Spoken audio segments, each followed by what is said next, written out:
ప్రభు ఏం చేశాడు? మౌనంగా ఉన్నాడు.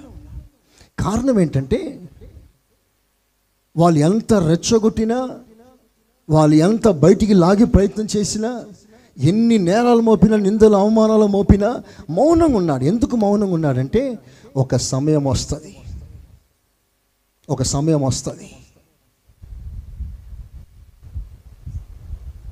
ఆ మాట ప్రభువే చాలా స్పష్టంగా రాస్తాడు. కాబట్టి మీరు వారికి భయపడకుడి. కాబట్టి మీరు భయపడకండి. వాళ్ళు ఇట్లా అన్నారు, వీళ్ళు ఇట్లా అన్నారు, వీళ్ళు ఇట్లా అనుకుంటున్నారు, వీళ్ళు ఇట్లా నన్ను ఇట్లా అవమానపరుస్తున్నారు అని మీరు భయపడకండి. మరుగైనది ఏదియో బయలుపరచబడక, మరుగుగా ఉన్నది ఏది బయలుపరచబడక మానదు, రహస్యమైనది ఏది కూడా తెలియకుండా ఉండదు. Everything will come to light. అన్ని బయటికి వస్తాయి, అన్ని సత్యాలు బయటికి వస్తాయి, అన్ని విషయాలు బయటికి వస్తాయి. నువ్వు చేయవలసిన పని నువ్వు మౌనంగా ఉంటావు.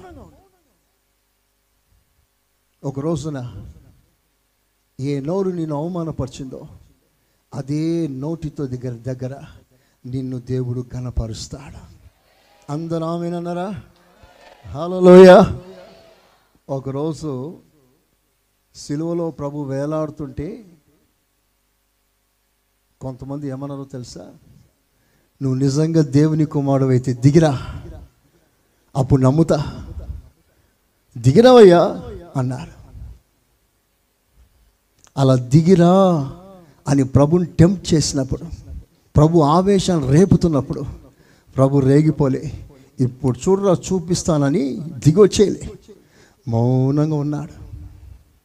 అక్కడ శరీర ఆవేశాన్ని చోటివ్వలేదు. మనల్ని కూడా ఆ మాట అంటుంటారు అప్పుడప్పుడు.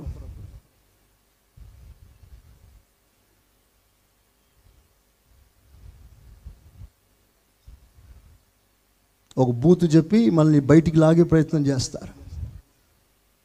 అలాంటి సమయాల్లో నువ్వు టెంప్ట్ అవ్వటానికి అవసరం లేదు. ఎందుకంటే ఒక సమయం వస్తుంది, నువ్వు దిగిరా నమ్ముతానంటే ప్రభు తనలో ఏమనుకుండొచ్చో ఆ సమయంలో, పిచ్చోళ్ళారా శిలువ నుంచి కిందికి దిగడం ఏంట్రా, సాక్షాత్తు రేపు పరలోకం నుంచి నేను దిగి రాబోతున్నాను మీ కొరకు. చవళ్ళు కొట్టండి గట్టిగా, కొట్టండి గట్టిగా. హల్లెలూయా.